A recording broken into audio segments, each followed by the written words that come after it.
Permisi, Iya, dengan Ibu Mita ya? iya dengan saya sendiri. Ya, saya Iza. Saya direkomendasikan sama teman saya untuk konseling di Ibu. Benar ini Ibu Mita? Iya benar ini saya. Yaudah silakan duduk dulu Mbak. Baik. Ya. Oh ya, Mbak Iza dari mana asalnya? Saya ini dari Kartini, Mbak. Oh Kartini, Jalan Kartini perumahan semen itu. Ya, benar sekali di perumahan semen Tubanan tepatnya. Oh di situ. Nah, Mbak Iza tadi kesini sama siapa? Saya kesini diantarkan sama orang tua saya, Mbak. Terus orang tua saya pulang. Terus nanti saya rencananya mau naik angkutan umum saja.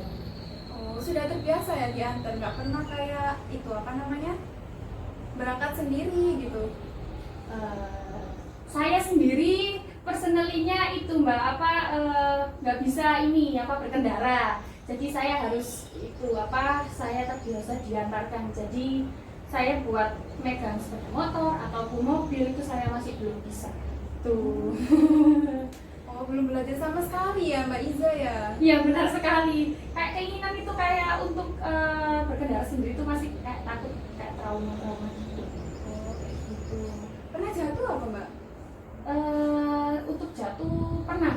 Waktu dulu saya pernah jatuh dari sepeda motor dan mungkin itu yang membuat saya menjadi trauma mungkin ya Mbak yang tidak bisa Iya sih, berkendara. benar juga ya Mbak Iza, mungkin traumanya dari situ. Iya benar sekali.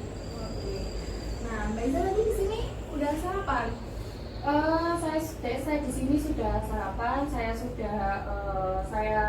Karena saya sudah tahu kalau saya ingin konseling, saya jadi menyempatkan untuk sarapan terlebih dahulu supaya nanti saya bisa fokus untuk menceritakan masalah saya. Oke baik. Nah Mbak Iza sekarang kesibukannya apa kalau boleh tahu? Kesibukan saya ngartis Mbak. Oh ngerti, Iya. selebgram gitu ya? Iya, saya selebgram di Jakarta Mbak. Iya. Hijabers, berarti sering dong kayak endorse seperti itu. Oh, sering masuk endorse seperti itu Mbak. Ya, saya juga alhamdulillah dapat uang dari endorse itu Mbak untuk membantu kebutuhan keluarga saya. Oh baik, bagus sih, bagus juga Mbak. Termasuk hobi juga ya Mbak Iza hijabers itu. Ya, hobi saya kan di sini kan paling saya minati yaitu dunia modeling dan dunia fashion. Dan dua dunia itu udah kayak melekat banget buat saya gitu. Jadi kayak saya tuh bisa menganggap diri saya tuh seperti kayak ya udah lah pede aja gitu, karena duniamu itu udah seperti passionmu sendiri, seperti itu. Oh ya. Baik, Mbak Iza di sini kan konseling ya. Nah, tujuannya konseling. Mbak Iza sendiri udah tahu kan apa konseling itu? Ya kalau di sini yang saya tahu ya Mbak ya, konseling di sini yang mana nanti Mbak Mita sebagai konselor saya yang menjembatani masalah dari saya sendiri, yang mana nanti Mbak Mita akan memberikan solusi terbaik untuk diri saya sendiri dan bagaimana saya bisa mengambil keputusan untuk bertanya. Benar. Mbak Iza benar sekali tentang apa pengertian dari konseling maksudnya. Maaf. Nah, di sini Mbak Iza boleh menceritakan segala cerita yang Mbak Iza mau ceritakan ke saya gitu. Karena kerahasiaannya bakal nggak akan terbongkar ke siapapun. Mbak Iza percaya ya sama saya. Baik, saya akan percayakan identitas dan pengalaman pribadi saya kepada Ibu Mita, dan semoga Ibu Mita bisa menjaga privasi ini dan tidak sampai Ibu Mita menyebarkan kemanapun. Iya, karena itu sudah termasuk kode etik dalam berkonseling ya, Mbak Iza ya. Baik Bu. Ya, saya mengerti. Apakah Mbak Iza siap untuk menceritakan permasalahannya? Saya sudah siap Bu. Oke, silakan. Jadi seperti ini Bu, saya mau bercerita mengenai saya dengan pasangan saya. Jadi beberapa tahun terakhir ini saya seperti anak muda zamannya sekarang itu kalau menganggapnya itu long distance ya, LDR. Iya. Jadi saya dan pasangan saya ini kan LDR, sudah ini mau masuk 1 tahun untuk LDR. Nah, tapi sebelum 1 tahun ini saya sudah mendapatkan kayak pikiran-pikiran kacau seperti saya selalu cemburu, saya selalu berpikiran negatif, dan yang paling parahnya lagi saya itu sempat tidak pernah percaya sama pasangan saya sendiri karena ada alasan sendiri saya seperti itu. Dulu saya pernah mengalami suatu kebohongan yang dibuat oleh orang yang sama juga. Nah, dia bicara sama saya bahwa dia ingin mengakhiri hubungan, tapi dengan alasan karir. Nah, saya hanya bisa percaya saja. Tapi setelah beberapa bulan kemudian saya mendengar kabar dari teman-teman saya, ya of course saya mungkin ya bisa 50-50, bisa percaya bisa tidak gitu. Saya mendengar bahwa dia lagi mendekati suatu perempuan, dan saya masih belum percaya. Jadi saya anggap bahwa mungkin dari dari 2 tahunnya, saya 2 tahun mencari jawaban apakah benar dia meninggalkan saya hanya karena karir atau mungkin ada alasan tertentu. Nah, setelah itu saya menanti jawaban-jawaban itu sampai bertanya, jawaban itu tuh apa sih sebenarnya? Itu terus habis itu terbongkar dan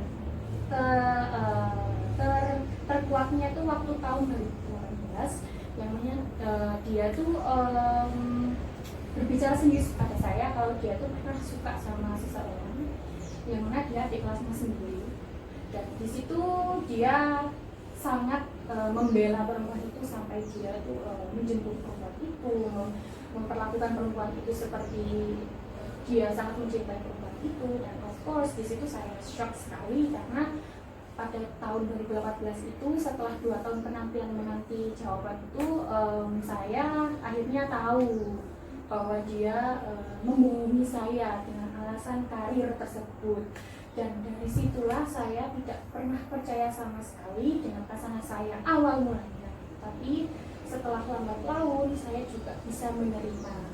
Tapi berhubung saya di sini LDR dan saya masih teringat dengan kebohongan dia, jadi kadang-kadang saya masih seperti kayak dejavu, seperti kayak saya merasa bahwa saya itu dibohongi lagi, tapi tidak merasa dibohongi lagi. Jadi saya seperti merasa ketakutan dari hubungan saya sendiri. Di sini saya mau tanya sama Mbak Iza, sampai sekarang hubungannya masih baik-baik saja? Alhamdulillah sampai sekarang kita hubungan jarak jauh cukup baik, komunikasi juga cukup baik, dan untuk hubungan kita dengan orang tua mungkin juga cukup baik. Kalau boleh tahu nih Mbak Iza ya, LDR-nya di mana? LDR saya tuh di itu Mbak, Indonesia sama Jepang Mbak. Wow, jauh sekali. Iya. Aduh, berarti ketemunya susah ya? Iya benar sekali Mbak. Nah ini pasangan saya ini yang di Jepang ini, dia tidak mungkin orang-orang berpikir LDR pasti dia di sana mungkin selingkuh gitu ya. Nah di sini saya berpikirnya dia di sana untuk mencari kerja untuk orang tuanya, dan saya juga tertanam mindset saya seperti itu, dia di sana bekerja untuk mencari kerja. Jadi orang bilang bahwa dia pasti di sana selingkuh, dia pasti di sana bekerja. Tapi saya tidak pernah menghiraukan, saya anggap semua itu angin lalu, dan saya menganggap bahwa yang mereka omongkan itu bullshit semua, dan saya hanya percaya sama hubungan saya sendiri. Kalau pasangan saya tidak bicara bahwa aku meninggalkan kamu karena perempuan lain, selama itu saya tidak percaya dengan omongan orang lain. Di sini saya mau tanya ya sama Mbak Iza. Nah, ketika Mbak Iza tahu gitu kan diselingkuhin seperti yang Mbak Iza ceritakan tadi, nah gimana sih perasaan Mbak Iza? Mbak Iza kan pasti ya kecewa pasti kan. Nah, kenapa Mbak Iza itu nggak pengen gitu nyari laki-laki lain? Karena kan dia sudah sudah itu yang laki-lakinya itu tadi sudah tidak mencintai. Iya, tidak kayak tadi tidak mencintai Mbak Iza gitu. Saya di sini percaya yang namanya fate atau bisa disebutkan takdir. Yang mana di sini takdir saya dimulai pada saat saya bertemu dia di lampu merah, dan di situ takdir saya sudah dimulai. Dan karena pada sebelumnya saya bersifat apa ya, saya sifatnya canggung, apalagi kita sudah lama buat memutuskan untuk menjalani hidup masing-masing, dan tentunya pasti canggung. Dan kehidupan saya dengan dia dimulai pada saat di lampu merah itu, kita saling berkomunikasi kembali, kita saling menjalin hubungan lagi, dan saya tidak pernah terpikirkan bahwa saya akan mengingat masa lalu yang pernah dia buat, itu saja. Dan dia cuma apa ya, ngasih luka cuma itu saja, tidak ada yang lain. Luka yang sampai sekarang saya ingat cuma itu saja. Dia membohongi saya karena seperti ini. Dia membohongi saya dengan tameng karir. Itu yang saya tidak suka dari dia, dan itu yang sampai sekarang saya ingat. Dia memang benar ada rasa kecewa, ada rasa sedih, ada rasa kesal. Tapi itu semua tidak berlangsung lama, karena ya mungkin bisa dibilang orang yang sudah benar-benar sayang, sudah tidak mengenal yang apa, sudah tidak mengenal apa itu benci, apa itu dendam, apa itu sakit hati, sudah tidak mengenal itu. Karena mungkin pasangan kita melakukan semua itu mungkin ada sebabnya. Saya cuma seperti itu. Tapi di sini saya masih bisa memaafkan dia, karena pada dasarnya setiap muslim kan kita harus saling memaafkan. Nah, tapi untuk mengingat atau melupakan itu memang harus saya ingat selalu sampai kapanpun itu. Pengkhianatan dia terhadap saya tidak pernah bisa lupakan, ya walaupun itu sudah terlalu lama, sudah ya mungkin kalau misalkan nanti saya ditakdirkan bersama dia, saya mungkin tidak akan pernah melupakan kejadian itu, karena itu adalah goresan luka pertama yang dia lakukan kepada saya. Oke. Nah di sini ya Mbak Iza, kalau boleh tahu ya, ini laki-laki yang Mbak Iza ini teman atau emang kenalnya tuh dari mana gitu? Dia ini bisa dibilang teman saya laki-laki ini. Saya kenal dia pada saat waktu kelas 8 SMP, dan saya sekolah sama dia. Dan pertama kali first impression atau pertama kali saya melihat dia itu memang laki-laki yang sangat baik. Dia sopan, dia sangat bertanggung jawab sekali, dan dia sangat, yang terutama dia sangat menyayangi, dan itu yang membuat saya bisa menerima.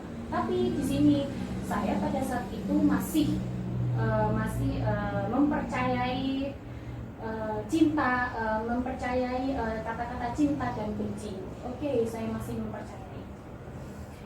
Pada awalnya teman saya selalu bilang, hati-hati nanti benci jadi cinta.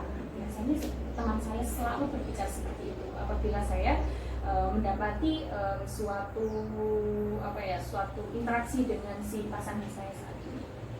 Tapi di sini saya masih belum percaya apakah benci bisa menjadikan cinta. Saya masih belum percaya itu, dan saya masih belum mempercaya itu pada saat itu. Dan sampai pada akhirnya entah kenapa diri saya ini merasa seseorang. Ya memang dia selalu dia minta nomor telepon saya untuk berinteraksi. Memang oke, saya tanggapi, tapi saya tanggapi seadanya, mungkin dengan sikap asli saya yang sepertinya cuek, dan dia sangat mengakui sikap saya itu cuek, judes. Nah memang itu sikap saya, dan sampai pada akhirnya saya selalu mencueki dia, dan dia merasa seperti dia tidak dihiraukan lagi sama saya, dan dia menjauh dari saya. Pada saat dia menjauh, dan saya merasa bahwa saya sudah keterlaluan sama dia, saya sudah menganggap dia tidak pernah ada, padahal dia selalu ada untuk saya. tapi saya tidak pernah memahami perasaan dia. Jadi rasanya seperti itu. Lalu tidak selang kemudian dia menyatakan suka kepada saya, dan yang membuat saya shock, dia menyukai saya sejak pertama kali dia melihat saya. Ya, of course orang bilang seperti first love mungkin. Dan yang lebih mengagetkan lagi, saat saya melakukan komunikasi virtual dengan dia mengaku bahwa saya adalah satu-satunya orang yang bisa meluluhkan hati dia, dan mungkin saya menduga saya adalah first love-nya dia. Seperti itu. Oke, baik. Sudah selesai apa ceritanya, Mbak Iza? Apa perlu ada tambahan lagi? Saya rasa sudah cukup. Saya di sini bercerita karena saya ingin memberikan sedikit pelajaran untuk diri saya sendiri, bagaimana diri saya ini harus bersikap terhadap pasangan saya saat ini, supaya dia tidak membohongi saya lagi. Apalagi saya di sini terlalu polos untuk cinta, dan saya juga mengakui bahwa saya jika menemukan satu yang cocok dengan saya juga itu saja. Jadi tidak mau pindah ke lain hati. Jadi walaupun kita sudah move on bertahun-tahun, tapi kalau misalnya perasaan tidak bisa membohongi, ya walaupun diri kita sudah mempunyai pasangan baru, tapi perasaan kita tidak bisa membohongi apabila kita masih mencintai yang lama. Ya walaupun itu yang saya rasakan pada saat sebelum berhubungan sama dia kembali dengan mantan saya sendiri. Baik, saya telah mendengarkan cerita dari Mbak Iza. Nah, di sini saya akan masuk dalam pembahasannya, Mbak Iza. Di sini saya akan memberikan suatu keputusan atau mengomentari tersebut. Nah, jadi gini Mbak Iza. Saya melihat Mbak Iza tuh tipikal orang yang sangat setia banget. Terus Mbak Iza tuh anaknya tuh gimana ya?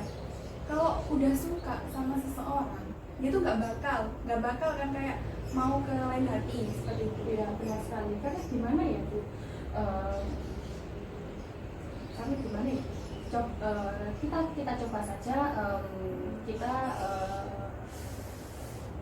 mencari yang baru, tapi perasaan kita tidaklah sama dengan pasangan baru kita. Yang mungkin dia mencintai kita, tapi kita tidak mencintai dia. Seperti kasarannya, daripada kita menyakiti orang baru, lebih baik kita kembali kepada orang yang sudah pas sekali untuk hati kita. Seperti kasarannya. Iya benar. Yang Mbak Iza katakan itu benar. Untuk menjalin hubungan sama orang baru itu tidak mudah. Karena buat apa sih kita harus menjalin dengan orang baru kalau semisal kita udah nyaman sama satu orang? Dan kalau memang kita udah punya masalah sama satu orang itu, apakah nggak bisa diperbaiki gitu kan? Nah, sebenarnya bisa diperbaiki, tapi kembali lagi sama diri orang masing-masing gitu kan. Nah, di sini Mbak Iza kan udah pernah disakiti kan. Nah, udah pernah disakiti. Seharusnya itu jadi pelajaran buat Mbak Iza. Jangan terlalu percaya juga sama laki-lakinya Mbak Iza tadi. Nah, pacarnya Mbak Iza. Karena manusia juga tempatnya salah kan Mbak Iza ya. Nah, di sini saya tekankan sama Mbak Iza, kalau memang dia suka sama Mbak Iza, dia bakal jujur apapun itu, dia bakal jujur. Tapi Mbak Iza juga harus tetap jaga-jaga juga, tetap percaya memang sama dia. Cuma harus dikasih filter gitu. Nah, biar si laki-laki ini juga nggak terlalu untuk maaf ya, tidak terlalu mengelabui Mbak Iza gitu loh. Nah, gitu. Tapi apakah saya harus memberikan kesempatan lagi atau memberikan kepercayaan saya lagi kepada pasangan saya saat ini? Menurut saya ya, kalau memang Mbak Iza masih mempunyai rasa dan Mbak Iza masih yakin kalau memang pasangan Mbak Iza itu benar-benar bisa berubah, Mbak Iza nggak apa-apa kasih kesempatan kedua. Tapi kesempatan kedua itu terakhir. Apabila kesempatan kedua itu bisa gunakan lagi sama pacarnya Mbak Iza, nah itu ingat-ingat Mbak Iza jangan pernah maksudnya gimana ya, nggak usah kasih itu harapan lagi ke dia gitu. Biarkan dia tuh memikirkan kalau misalnya dia tuh salah gitu. Terus kenapa kalau sudah salah terus Mbak Iza nerima dia lagi gitu kan, udah nyakitin terus diterima lagi, nyakitin diterima lagi. Nah bakal dia tuh punya perasaan atau pikiran tuh yang seenaknya sendiri gitu loh. Nah seperti itu. Apakah saya merasa bodoh melakukan hal-hal seperti itu untuk demi pasangan saya?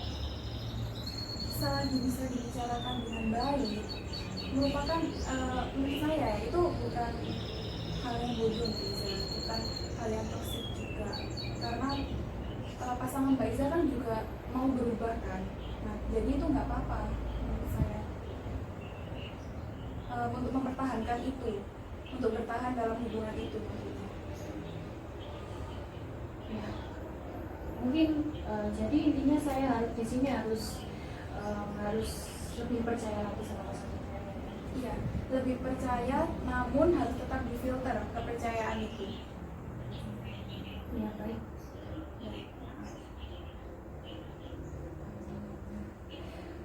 Alhamdulillah saya sekarang menjadi lega atas saran-saran dari Ibu Mita, dan memang benar rekomendasi dari teman saya memanglah baik dan saya bisa mengatasi masalah saya, dan mungkin saya bisa mengambil keputusan untuk hubungan saya ke depannya.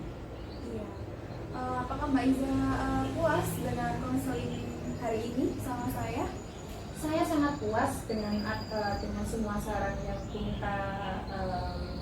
Bu Mita ajukan kepada saya, dan saya berharap diri saya ini bisa lebih mengembangkan lagi dan mengaplikasikan semua saran yang Bu Mita sudah ajukan kepada saya, dan untuk hasil dari perkembangannya mungkin saya nanti bisa lebih konseling lagi dengan Bu Mita. Iya, Mbak Iza bisa kok menjadwalkan konseling tadi dengan saya. Nanti Mbak Iza bisa menghubungi sekretaris saya juga. Oh iya, baik, terima kasih Bu Mita. Iya, terima kasih juga atas waktunya ya Mbak Iza. Ya, kalau Ya. begitu saya pamit dulu ya Bu Mita. Hati-hati ya di jalan. Ya, terima kasih Bu. Ya.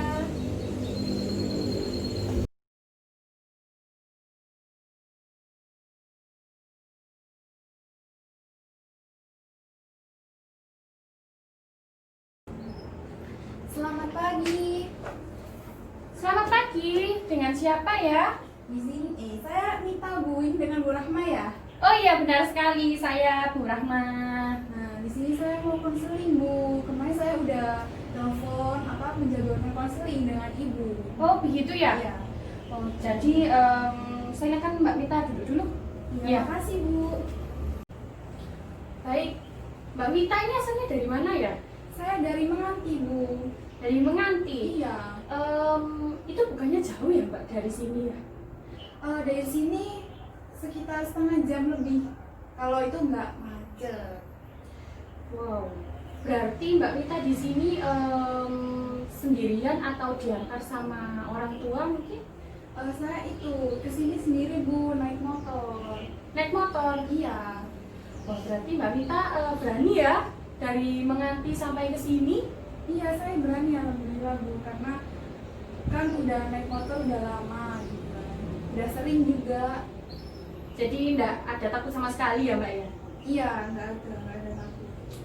Oke, baik Mbak Mita, di sini tujuannya sudah jelas ya untuk konseling. Iya, benar. Menurut Mbak Mita sendiri, gambaran konseling buat Mbak Mita itu seperti apa sih?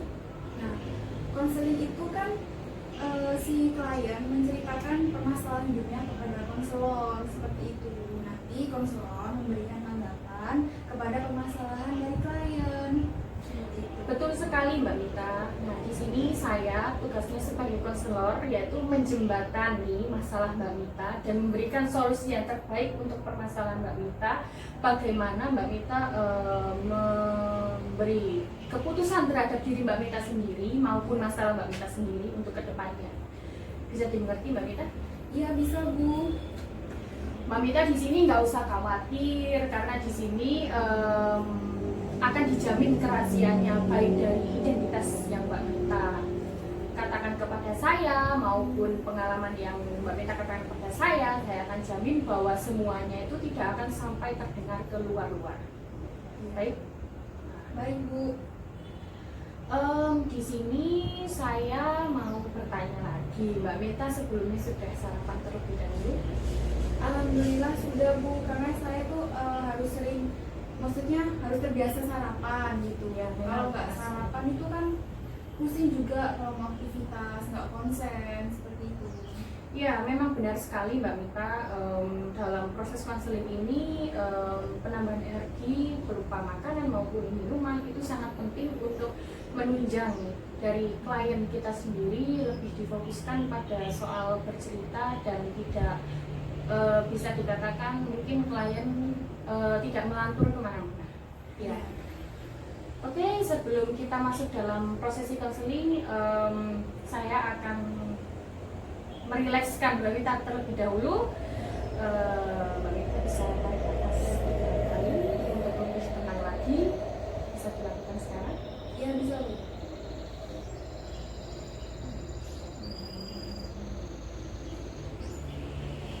Ya, sudah Bu.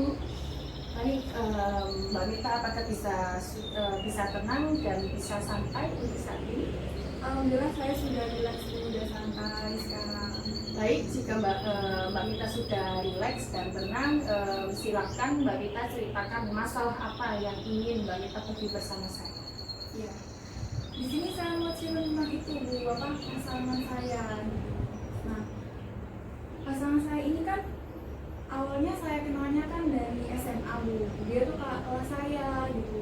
Nah, di sini waktu apa yang kakak kelas saya ini dia kan udah lulus, kelas 12 tuh udah lulus. Terus yang kelas 12 kan saya gitu kan. Nah, percintaan tuh dimulai ketika kakak kelas saya itu tadi itu kan habis lulus kan pasti kayak ngambil ijazah SKUN seperti itu kan ke sekolah.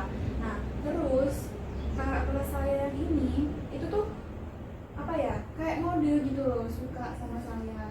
Tapi ya saya nggak langsung kan kayak langsung apa namanya memberikan kode juga ke dia kalau saya suka gitu. Saya memang kenal sama dia. Dia di SMA juga terkenalnya kan playboy gitu. Nah, terus di situ dia tuh bener-bener yang si kakak kelas ini tuh berusaha buat dapetin saya. Nah, dapetin saya itu pertama awalnya tuh kayak nge-DM Instagram, terus habis itu minta nomor teman saya gitu kan. Awalnya saya juga nggak tahu seperti itu, tahunya pas kakak kelas saya tuh chat WhatsApp saya. Dulu kan masih zamannya BBM ya Bu ya. Nah, zamannya BBM juga tuh minta PIN ke saya juga. Sebenarnya itu saya kenalnya tuh udah kenal waktu apa masa orientasi siswa Bu, aku masuk kan kakak kelas itu kan jadi OSIS kan. Nah, di sini tuh saya biasa aja sama dia. Ya cuman ya apa ya? Jadi menurut saya tuh dia emang anaknya tuh kayak friendly banget sama cewek-cewek. Terus kayak suka godain cewek-cewek gitu. Tapi yang digodain tuh mesti kayak yang cantik-cantik aja. Lu kan ya gimana gitu ya. Terus akhirnya nah mungkin setahu saya dia sukanya tuh sama saya waktu masa orientasi siswa. Cuman saya tuh nggak pernah ngerespon dia sama sekali. Terus dia baru mulai lagi itu waktu dia udah lulus dan saya kelas 12 di situ Bu. Nah, ketika udah lama banget udah dapetin Instagram saya, pin BBM saya, nomor WhatsApp saya juga. Di situ kan chattingan gitu. Ya awalnya sih chattingan biasa aja gitu. Tiba-tiba dia tuh minta sering ketemu, terus bilang kayak gitu. Ya namanya orang PDKT kan ya seperti itu kan Bu ya, keluar bareng, terus makan bareng kayak gitu. Nah, dari sini saya suka sama dia karena emang dia itu anaknya gimana ya, sangat-sangat memperlakukan wanita tuh so sweet banget gitu. Tapi bukan sosisnya tuh bukan kayak bucin banget tuh, bukan gitu. Sosisnya tuh benar-benar kayak memperlakukan wanita tuh kayak istimewa gitu. Nah, jadi kayak baper sendiri kan saya. Jadi di sini Mbak Mita ini disukai, saya bisa ambil garis besarnya ya. Jadi Mbak Mita di sini disukai sama mungkin kakak kelasnya Mbak Mita ya. Tapi Iya. di sini kakak kelasnya ini sifatnya playboy pada laki-laki umumnya ya, seperti laki-laki umumnya. Tapi setelah perjuangan yang dilakukan pasangan Mbak Mita, mungkin lewat DM, lewat mungkin dia ngejar-ngejar Mbak Mita terus, itu bagaimana sih respon Mbak Mita? Awalnya saya biasa aja Bu, terus saya juga mencoba kan buat gimana sih sama dia gitu, apa mungkin dia kayak apa masih playboy gitu kan. Ya saya coba kan, karena dia juga baik sama saya waktu dekat sama saya.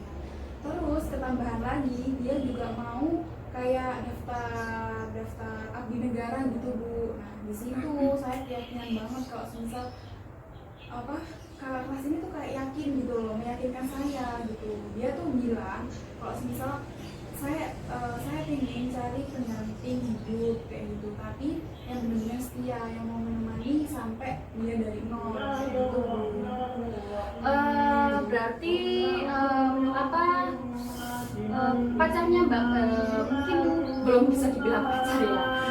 Cowoknya Mbak Mita ini apakah tipe yang suka orang yang sangat cantik ataupun orang yang mungkin budinya mungkin bisa memanjakan mata, kan itu seperti itu ya Pak. Ini bagaimana nih tanggapan Mbak Mita tentang mengenai sifat playboynya itu sendiri?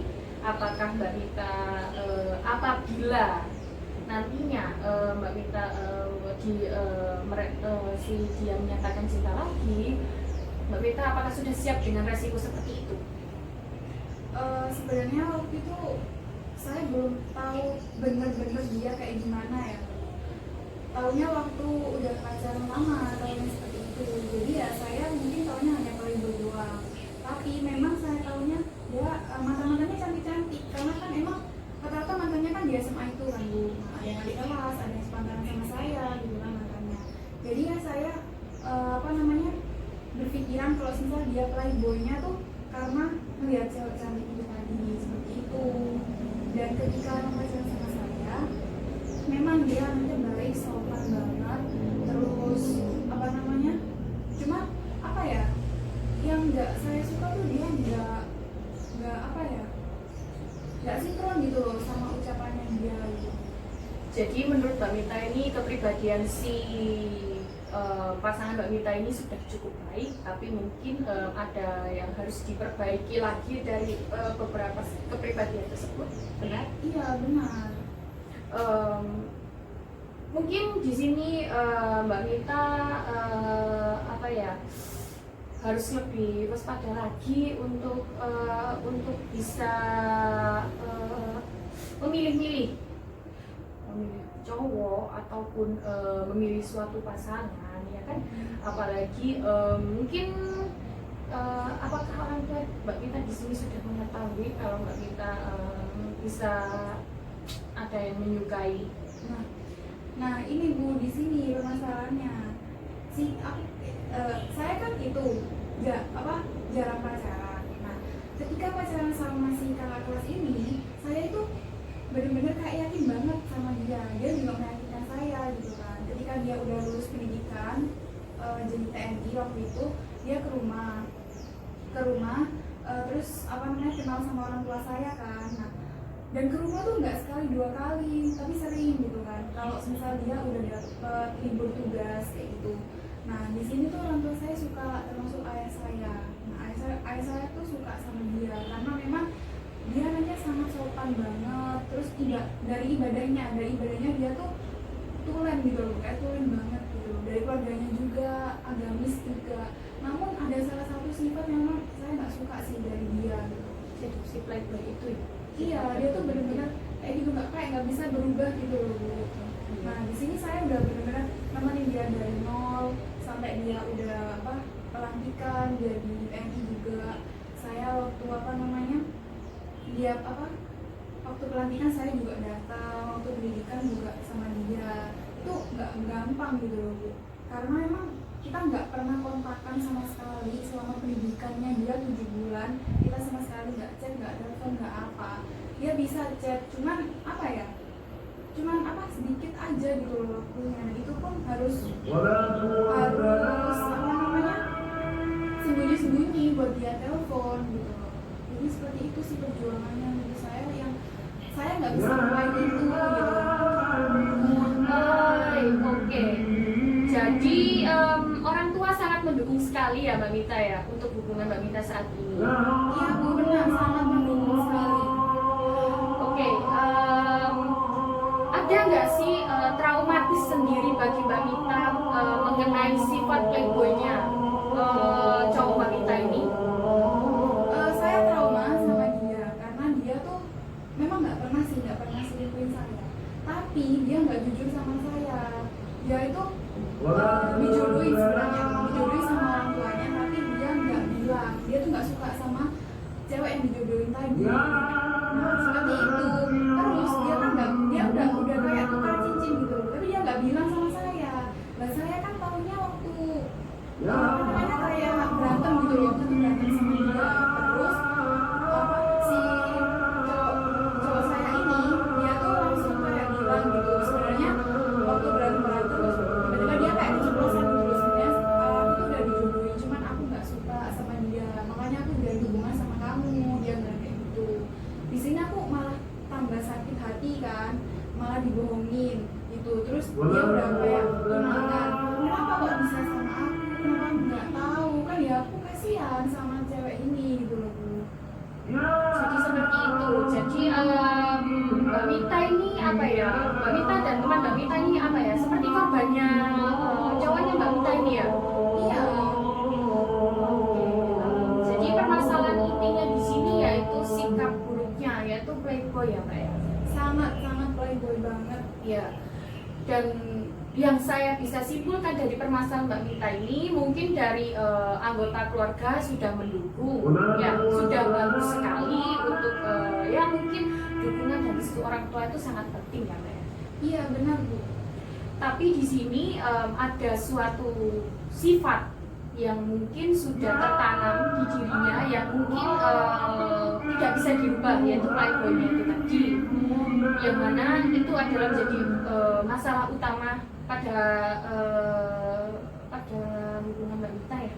Iya. Nah di sini saya mau minta saran nih, gimana sih buat apa ngeluhin hati si playboy ini, buat dia berhenti buat bicara gitu. Dia tuh bener-bener kalau dia cewek nanya seperti itu, dia tuh nggak bisa gitu, mesti nggak pernah lihat apa namanya pasangannya yang sekarang, pasti dia tuh bakal pengen banget milikin cewek apa yang lebih gitu dari pasangannya, seperti itu. Oke, mungkin ya di sini saya akan kasih sedikit gambaran yang harus kita lakukan ke depannya, bagaimana sih meluluhkan hati si playboy ini. Baik, playboy, kita bicara mengenai playboy.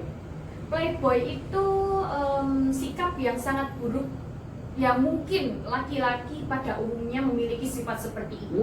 Ya. Tapi di sini, apabila laki-laki itu memiliki sikap playboy, mereka tidak akan pernah bisa puas untuk wanita satu, untuk wanita satu saja. Mungkin si playboy ini mungkin ingin mencari yang lebih, mungkin faktor dari si playboy ini mungkin dari taraf kecantikan.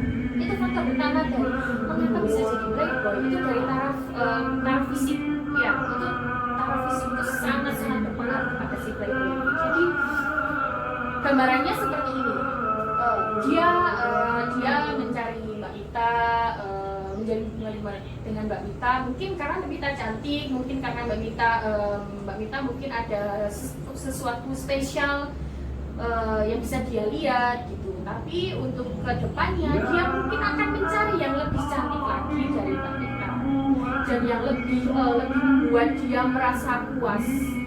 Itulah sikap playboy. Nah, si playboy ini sendiri itu tidak bisa dirubah. Saya tegaskan sekali lagi, sikap playboy dalam laki-laki ini tidak bisa dirubah. Dari agar mereka bisa berubah, itu satu-satunya mereka harus mencari cinta sejati mereka terlebih dahulu. Jadi kasarannya seperti ini, aku nggak mau gitu loh, kalau aku nggak cocok sama orang yang aku suka, biasanya seperti itu laki-laki playboy. Jadi dia harus berkelana tuh asmaranya sampai dia benar-benar merasa puas, sampai dia benar-benar merasa dirinya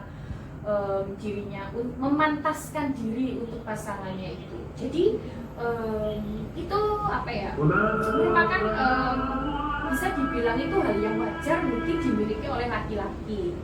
Mungkin ada beberapa laki-laki yang memiliki sifat tersebut, tapi ada beberapa laki-laki yang tidak memiliki sifat tersebut. Tapi sekali lagi, laki-laki menggunakan nafsu dan naluri dari nafsunya si laki-laki ini yang memicu mereka untuk menjadi playboy. Jadi nafsu itu yang laki-laki tekankan. Apalagi ada sesuatu yang lebih dari sebelumnya, itu pasti akan memberikan pancingan untuk dia bahwa dia harus selingkuh, dan itu faktor. Jadi laki-laki wanita ini menjadi playboy itu faktor utamanya karena faktor fisik. Mungkin saja laki-laki wanita ini memandang semua perempuan itu fisik dan tidak memikirkan perasaan. Ya, karena di sini saya tekankan lagi, sifat playboy tidak akan bisa dirubah kecuali dia menemukan cinta sejatinya dan yang benar-benar membuat dia sangat nyaman. Apabila dia tidak merasa nyaman, dia pasti akan berkelana mencari sampai dia benar-benar puas, sampai dia benar-benar menemukan yang sangat cocok. Itu. Dan kembali lagi meluluhkan. Untuk meluluhkan si playboy ini mungkin Mbak Mita ini apa ya? Mungkin bisa saja Mbak Mita melakukan apa ya? Mungkin dengan bahasa orang Jawa itu apa ya? Telaten. Iya, telaten. Itu hal pertama, harus telaten. Apalagi playboy ya. Iya Bu, saya sangat sabar sekali menghadapi dia karena saya sering ngalah sendiri gitu loh sama dia, padahal lebih dewasa dia daripada saya, tapi kenapa dia kok kayak pengennya tuh saya terus yang ngalah gitu loh. Iya, memang gitu. Playboy itu memang apa ya, ciri-cirinya tuh dia tuh apa ya, seperti semaunya sendiri. Dia merasakan dirinya hebat. Dia merasa apabila dia mempunyai banyak cewek, mempunyai banyak pasangan, dia merasa dirinya hebat. Dia merasa dirinya lebih jauh dari perempuan. Padahal itu salah. Dia dengan seperti itu malah menunjukkan bahwa dia itu bukan tipe laki-laki yang sangat setia. Untuk meluluhkan, yang pertama itu telaten. Jadi Mbak Mita ini harus telaten. Dan sekali lagi saya tekankan, ini tidak bisa dirubah, tapi Mbak Mita bisa telateni sifatnya dia. Mungkin dengan cara memberikan sedikit perhatian, terus memberikan sedikit waktu. Karena di sini apabila kita kurang meluangkan waktu, mungkin bisa saja sikap playboy dia ini akan semakin menjadi-jadi. Mungkin dia akan mencari yang lebih, seperti anggapannya dia, wah pacar aku ini gak pernah ada waktu untuk aku lebih baik main share saja, yang lebih baik aku, karena saya tekankan lagi, laki-laki butuh perhatian, karena yang mereka karena laki-laki di sini menggunakan nafsu, nafsu yang mana di sini dia haus akan perhatian. Apabila dia tidak ada perhatian, dia pasti akan melakukan hal yang di luar pikiran kita. Bisa saja dia selingkuh, atau bisa saja dia main serong, dan itu timbullah suatu kebohongan. Apakah Mbak Mita pernah dibohongi sebelumnya sama Mbak Mita ini? Sering sih Bu, karena dia kan sering chat gitu kan, sering chattingan banget. Dan menurut saya dia tuh nggak bisa memposisikan di mana teman, di mana ceweknya sendiri gitu. Seperti itu. Jadi dia tuh selalu menganggap semua wanita itu sama. Seperti itu sih. Baik, di sini tidak ada kata wanita sama, mungkin di sini ada perbedaan dari setiap karakter wanita. Dan apabila dia sudah memutuskan dengan wanita tersebut, dia harus memahami karakter. Dan di sini poin penting untuk Mbak Mita yaitu memahami. Apabila Mbak Mita bisa memahami mungkin karakter dari playboy, Mbak Mita sudah temukan poinnya yaitu playboy. Jadi bagaimana Mbak Mita harus memahami karakter tanpa harus membuat dia berkali-kali. Jadi Mbak Mita usahakan untuk selalu telaten, dan yang kedua selalu percaya, dan yang ketiga Mbak Mita itu harus lebih bijak mengambil keputusan. Apabila Mbak Mita ingin sekali tidak seperti kayak aku capek gitu. Ada kata-kata pasti seperti itu, aku capek. Nah itu Mbak Mita harus bisa mengambil keputusan. Ini yang poin ketiga, harus bisa ambil keputusan. Walaupun Mbak Mita tadi bertanya kepada saya bagaimana cara meluluhkan, tetap saja playboy kembali lagi. Kita tidak bisa meluluhkan hatinya pure, langsung segitu aja. Jadi kita harus bisa ambil keputusan. Apabila kita sudah berusaha meluluhkan, sudah bisa berusaha menjadi yang terbaik, terus Mbak Mita tidak pernah dihargai, dan kata-kata yang keluar aku capek. Nah, itu Mbak Mita harus bisa ambil sikap, karena ketika Mbak Mita ambil sikap, Mbak Mita harus bisa tegas, harus bisa menjelaskan ini maksud Mbak Mita seperti apa. Jadi Mbak Mita sudah tidak butuh lagi untuk meluluhkan, karena setiap Mbak Mita sudah berkomitmen dengan pacar Mbak Mita, itu sudah merupakan usaha untuk meluluhkan. Jadi Mbak Mita bukan lagi harus meminta bagaimana cara meluluhkan. Setiap usaha Mbak Mita kasih perhatian mungkin ya, terus memberikan kasih sayang, mungkin memberikan waktu, itu mungkin sudah seperti usaha meluluhkan. Tapi apabila perjuangan itu sia-sia, mungkin Mbak Mita bisa melakukan poin ketiga ini, yaitu ambil keputusan tegas. Mungkin keputusan tegas ini bisa memberikan ya memang benar efek jerah juga untuk si pasangan Mbak Mita ini, agar bisa menyadari bahwa tidak selamanya perempuan itu mempunyai karakter sama, yaitu mudah dibohongi. Ambil sikap tegas. Jadi 3 poin utama ini yaitu yang pertama, ini bukan lagi ranah meluluhkan, tapi di sini saya akan memberikan sedikit keputusan yang harus Mbak Mita ambil untuk menangani sifat playboy ini. Jadi yang pertama ini Mbak Mita harus telaten, dan yang kedua ini Mbak Mita itu harus bijak dalam memilih keputusan, dan yang ketiga itu Mbak Mita harus memahami karakter dia seperti apa. Jadi kalau 3 ini Mbak Mita terapkan, mereka mungkin ya, apalagi dengan usaha seperti meluluhkan tadi, mungkin bisa saja merubah sedikit demi sedikit. Ya walaupun itu mustahil ya, karena pada dasarnya playboy itu mungkin bawaan dari beberapa laki-laki yang mana mereka lebih mementingkan nafsu daripada perasaan. Apalagi laki-laki kalau berpikir pakai logika, tidak pakai perasaan. Nah, ini yang menjadi poin utamanya. Jadi Mbak Mita harus bisa lebih bersikap tegas, lebih bisa memahami pasangan Mbak Mita, dan lebih bijak lagi dalam mengambil keputusan. Baik Bu, makasih untuk sarannya. Saya sangat terbantu sekali dengan saran Ibu. Ya. Jadi di sini Mbak Mita poinnya bukan lagi meluluhkan, karena di sini meluluhkan itu sudah menjadi usaha Mbak Mita bagaimana menangani sifat playboy ini. Jadi saya memberikan saran tersebut bukan berdasarkan meluluhkan, tapi berdasarkan bagaimana Mbak Mita harus bersikap atas sifat playboy ini. Jadi setiap usaha kecil maupun besar yang Mbak Mita keluarkan untuk pacar Mbak Mita, itu merupakan